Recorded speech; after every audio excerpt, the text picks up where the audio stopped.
Notre négociation, on passe aux 35 heures.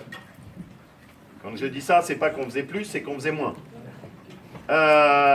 Et donc l'objectif, c'est juste une question d'équité et d'égalité. Il est normal que dans une collectivité locale, on prêche par l'exemple et que évidemment on soit au volume horaire qui est le volume horaire de tous les Français qui travaillent. Donc on passe à 35 heures. Vous étiez à combien? Ça dépend. Il y avait des chiffres qui étaient différents des uns aux autres. Ça pouvait aller de 1443 heures à 1580 heures, à 1598 heures, parce qu'on avait des régimes qui étaient différents. Sur 1607. C'est combien par semaine? 32?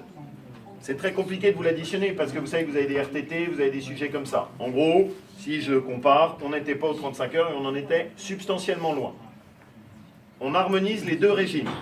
Il y a donc un seul régime qui est mis sur Auvergne et sur Rhône-Alpes.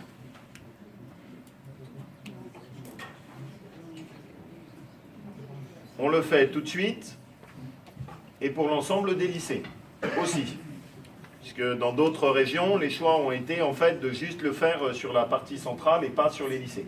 Nous, on fait l'ensemble, tout le monde passe à 35 heures.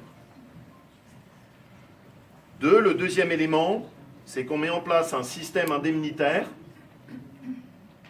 qui permet de mettre en place des primes au mérite,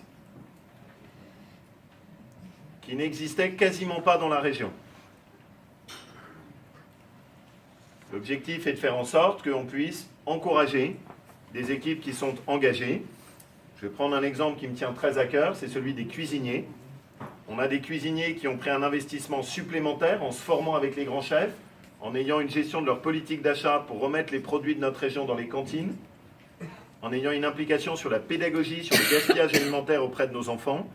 Jusque-là, on n'avait pas la possibilité de valoriser des chefs qui ensuite même faisaient de la formation auprès des autres chefs des cantines.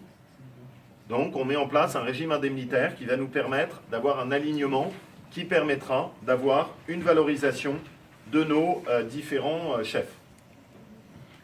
Mais ça vaut pour cette catégorie comme pour d'autres. Un agent à l'intérieur qui a porté un projet un peu exemplaire, des équipes qui sont engagées plus fortement.